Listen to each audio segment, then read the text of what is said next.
제가 마태복음 19장 1절부터 12절까지의 말씀을 여러분과 함께 서로 교독하도록 하겠습니다. 제가 먼저 1절 말씀부터 보겠습니다. 예수께서 이 말씀을 마치시고 갈릴리를 떠나 요단강 건너 유대 지경에 이르시니 큰 무리가 따르거늘 예수께서 거기서 그들의 병을 고치시더라. 바리새인들이 예수께 나와 그를 시험하여 이르되 사람이 어떤 이유가 있으면 그 아내를 버리는 것이 옳으니까? 예수께서 대답하여 이르시되 사람을 지으신 이가 본래 그들을 남자와 여자로 지으시고 말씀하시기를 그러므로 사람이 그 부모를 떠나서 아내에게 합하여 그 둘이 한 몸이 될지니라 하신 것을 읽지 못하였느냐?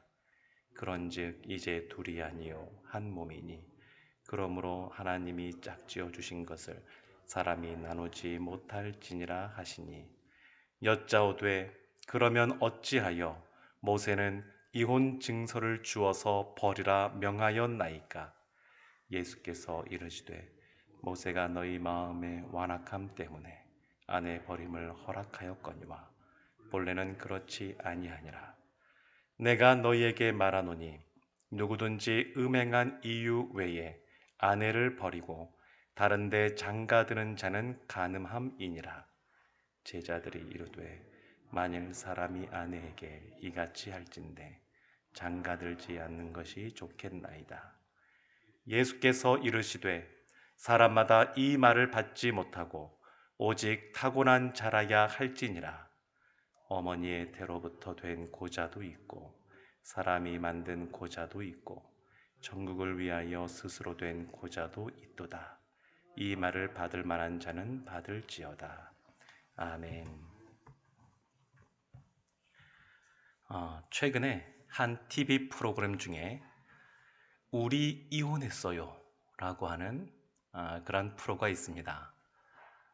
탤런트 이영아 씨 그리고 선우운식 씨 그 대표적으로 연예인 그 커플로서 살다가 이혼한 지가 십수년 된 그런 분들도 등장하고 이혼한 지 얼마 안 된 그런 커플도 등장하고 그래서 이혼한 부부가 어떤 아픔이 있는지 또 어떻게 살고 있는지 그런 것들을 조명하는 그런 프로그램인데 이혼이라고 하는 그런 단어를 누군가로부터 듣기만 해도 본인이 이혼을 했거나 또 사랑하는 가족 중에서 또 가까운 분 중에서 이혼한 분이 있는 분들은 이런 말만 들어도 마음에 아픔과 상실감 이런 것들이 있습니다.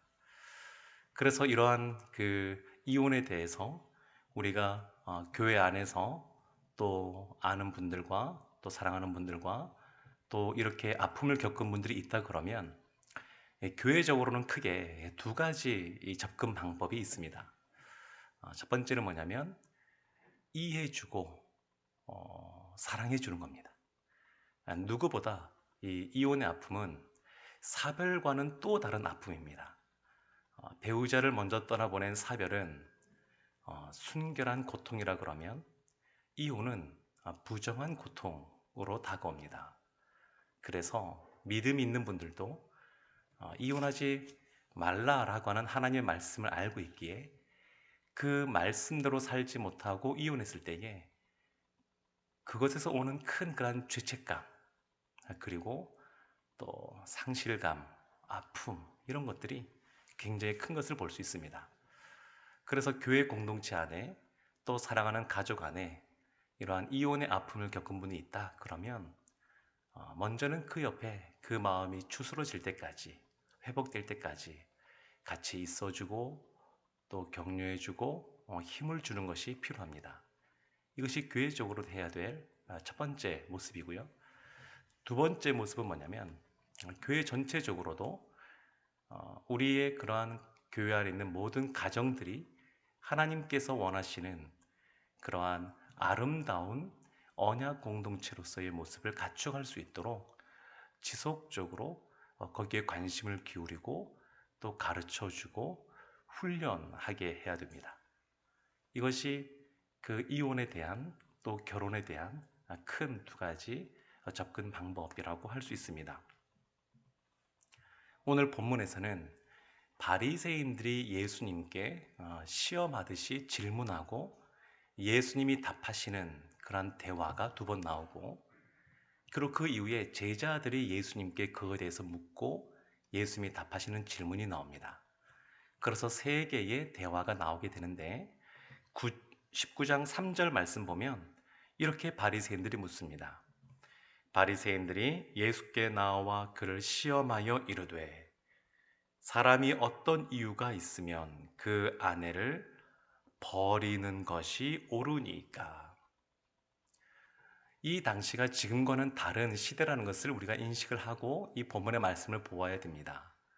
오늘날은 이혼을 한다 그래도 남편과 아내가 동등한 입장에서 이 모든 것도 이루어지는데, 이 2000년 전 이 당시에는, 이 당시 문화 속에서는 일방적으로 남편이 아내를 버릴 수 있는 그러한 시대였습니다. 우리 여자 성도님들 입장에서는 기분이 안 좋을 수 있는데, 시대적으로 그렇다고 하는 것. 그래서 여기 표현이 그 아내를 버리는 것, 이렇게 나오는 겁니다. 그 당시엔 실제로 남편들이 아내를 버리는, 이혼이란 말은 이혼 증서라고 할 때 쓰여지고 다른 때는 그렇게 나오지 않습니다. 그러니까 버리는 것이 옳으니까 예수님을 시험하듯이 이들이 묻고 있는 겁니다. 여기에 대해서 5절 말씀 보면 예수님께서 이렇게 답변하십니다. 말씀하시기를 그러므로 사람이 그 부모를 떠나서 아내에게 합하여 그 둘이 한 몸이 될지니라.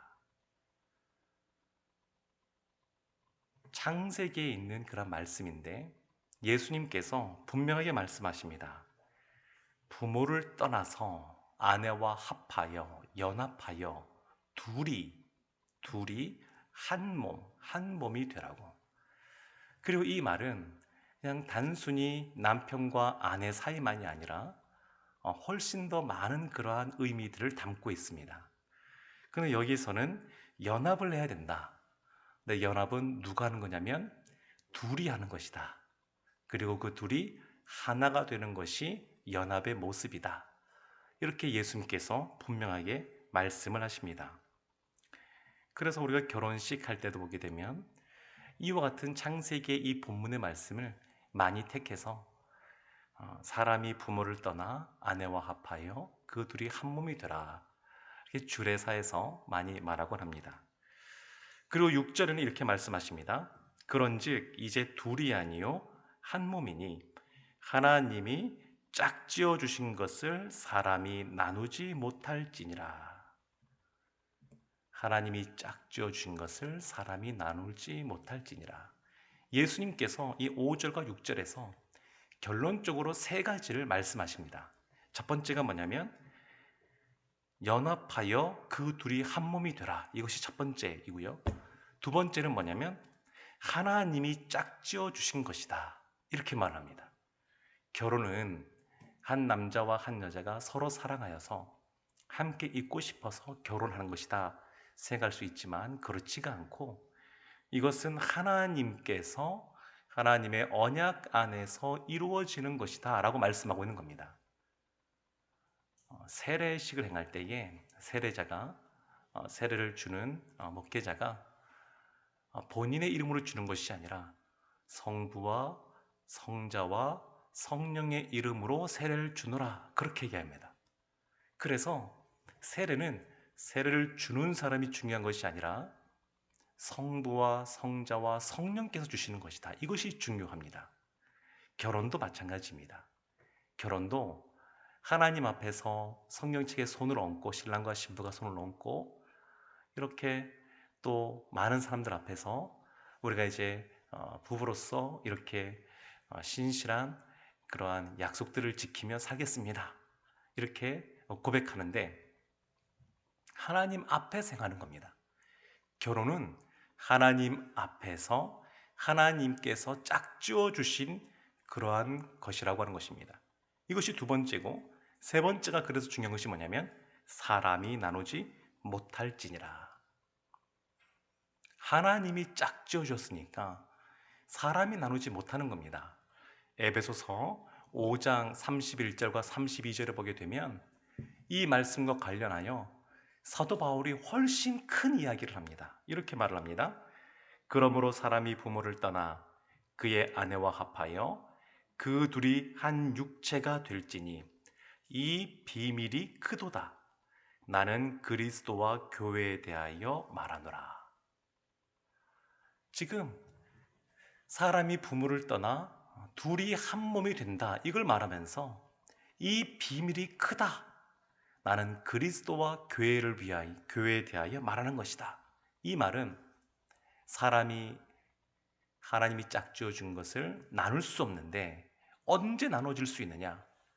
예수님이 그리스도가 교회를 버리는 그날 사람도 나눠질 수 있다. 이 말은 예수님이 교회를 버릴 일이 없기 때문에 사람은 절대 나눌 수가 없다. 이 말을 하고 있는 겁니다. 한 남자와 한 여자가 결혼하여 아름다운 가정을 꾸린다고 하는 것, 그것은 그리스도와 교회의 관계를 드러내는 것입니다. 그러니까 우리가 생각하는 그러한 결혼, 이것보다 훨씬 더 큰 의미가 성경 안에 있는 것을 볼 수가 있습니다. 그러자 이 바리새인들이 두 번째 질문을 합니다. 7절에 나와 있는데요. 여짜오되 그러면 어찌하여 모세는 이혼 증서를 주어서 버리라 명하였나이까? 예수님, 모세가 하나님으로부터 율법을 받아서 우리에게 주었는데 왜 모세는 이혼 증서를 주어서 버리라 하였습니까? 그러니까 예수님께서 8절에서 이렇게 말씀하십니다. 예수께서 이르시되 모세가 너희 마음의 완악함 때문에 아내 버림을 허락하였거니와 본래는 그렇지 아니하니라. 그러니까 너희들 마음에 아내를 버리고자 하는 그런 완악한 마음들이 있으니까 모세가 그것을 어느 정도 범위 안에 살 수 있도록 한 거지 본래는 그렇지 않다라고 말하는 겁니다. 유대인들은 전통적으로 창세기, 출애굽기, 레위기, 민수기, 신명기를 모세가 썼다라고 하는 것을 인정하고 있습니다. 지금 모세가 율법에서 이렇게 이혼 증서를 주어서 버릴 수 있게 했는데 이렇게 질문하니까 예수님께서 그 모세가 본래 창세기에 보게 되면 하나님께서 이렇게 말씀하셨다. 그걸 모세가 써놨다. 모세 이야기를 하니까 모세가 쓴 창세기 말씀으로 하나님이 짝지어 준 것을 사람이 나눌 수 없다라고 분명하게 말씀하고 있는 겁니다. 그러니까 하나님께서 원하시는 것은 원래 이것입니다. 사람이 부모를 떠나서 둘이 합하여 한 몸이 되고 그리고 하나님께서 짝지어 주신 것에 대하여 사람이 나눌 수가 없고 이것이 원래 하나님이 계획하신 것입니다. 그래서 예수님께서 원래 뜻이 이렇다라고 말씀하십니다.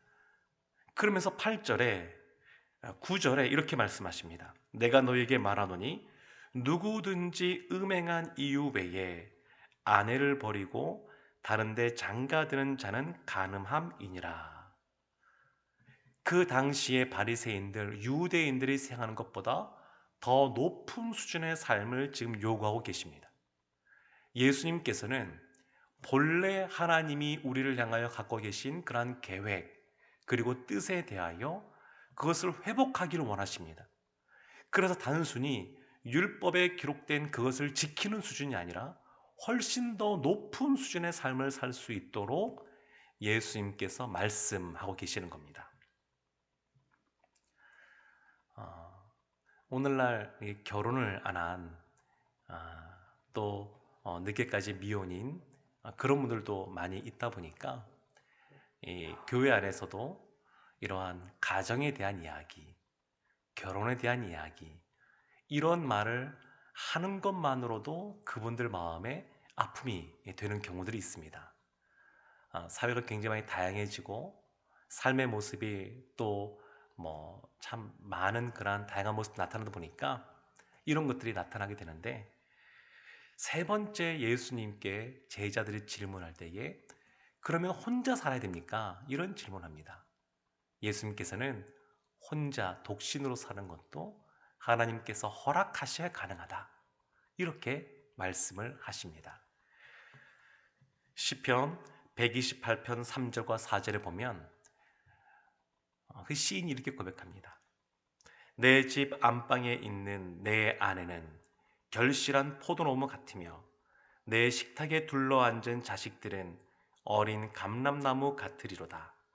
여호와를 경외하는 자는 이같이 복을 얻으리로다.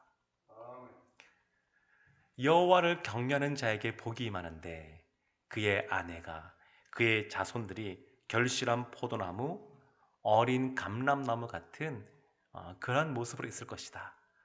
그러니까 결혼이라고 하는 것은 하나님이 허락하신 복입니다. 우리가 오늘 이 말씀을 볼 때 우리가 그러면 이혼하면 안 되겠구나, 이혼하지 말아야지, 정말로 이 배우자가 남편과 아내가 마음에 안 들고 또 밉기까지 하는데 이혼하지 말라 그랬으니까 그냥 참고 살아야지, 이래야 되느냐? 지금 예수의 말씀이 그거를 말씀하고 있는 것이냐 한번 생각해 볼 필요가 있습니다. 예수의 말씀이 헤어질 수 없으니까 마지못해 살아가라 이런 말씀이냐? 그런 말씀이 아닙니다. 예수님께서는 본래 하나님께서 계획하신 것을 말씀하고 있습니다. 남편과 아내가 만나서 결혼할 때는 뜨겁게 열렬하게 사랑해서 만나서 결혼을 합니다. 그리고 결혼한 이후에도 하나님은 이러한 남편과 아내가 더욱더 사랑하며 살기를 원하십니다. 우리가 주님을 향하여 날마다 날마다 이전보다 더 주님을 사랑하기를 원하고, 어제보다 오늘 더 사랑하기를 원하고, 오늘보다 내일 더 주님을 사랑하기 원하는데, 이러한 모습이 부부 사이에도 있어야 됩니다. 부부도 결혼하기 전에만 뜨겁게 사랑하고 결혼한 이후에는 사랑이란 말 대신 정이란 말로 포장하여서 살아가고, 그런 것을 하나님께서 원하시는 것이 아닙니다. 주님께서 원하시는 지금 이러한 말씀은 그러니까 마지못해 헤어지지 말고 살아가라 이것이 아니라 고린도전서 13장에서 말씀하고 있는 것처럼 오래 참고 또 견디고 그러면서 이 사랑하는 모습이 부부간에 있기를 원하십니다. 우리가 늘 시간이 지나갈수록 하나님을 더 깊이 경험하고 하나님의 사랑을 또 우리가 알아가는데, 그것과 마찬가지로 부부 사이에도 더 사랑하고 더 위해주고 아껴주는, 그리하여 하나님께서 원하시는 아름다운 가정, 그 가정 안에 그리스도와 교회의 모습이 보여질 수 있도록 하나님께서 원하시고 계십니다. 사랑하는 성도 여러분, 우리들 주변에 이혼의 아픔을 겪고 계신 분이 있다 그러면 우리가 위로해 주는 마음, 또 다시 힘을 얻을 수 있도록 그 옆에서 함께 지켜주는 것이 필요합니다. 그리고 더불어 성경에서는 분명하게 이혼하지 말라라고 지금 예수님께서 말씀하고 있으니까 이혼하지 않는 삶을 살 수 있도록 여러 가지로 돕는 것이 교회적으로도 필요합니다. 그것뿐만 아니라 우리가 서로 사랑하는 것이 필요합니다.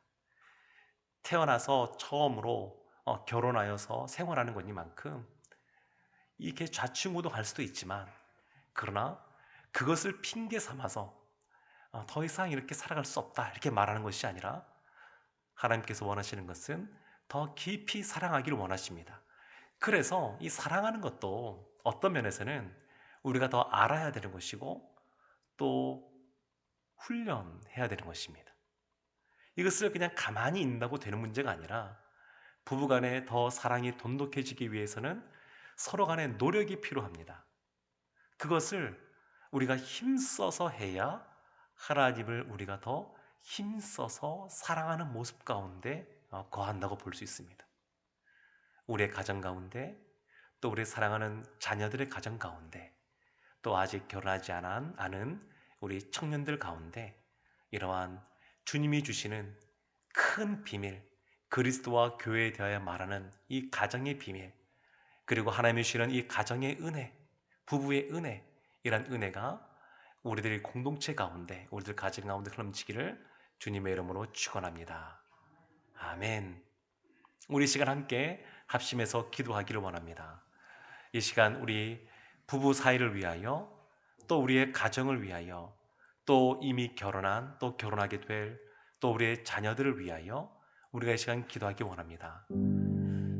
하나님께서 말씀하시는 이 말씀처럼 본래 뜻대로, 하나님 말씀하신 본래 뜻대로 회복하는 우리의 가정이 되게 달라고, 우리의 부부 관계가 되게 달라고, 또 깊이 서로 사랑하는 그런 모습이 있게 달라고 기도해 주시기 바랍니다.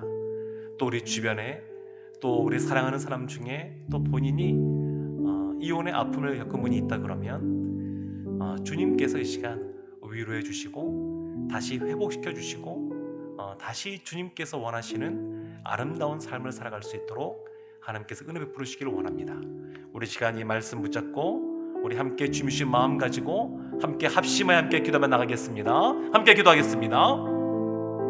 하나님, 이 시간 하나님의 말씀 붙잡고 정말 주 앞에 기도하며 나아갑니다. 하나님, 오늘날 참 많은 가정들이 깨어지고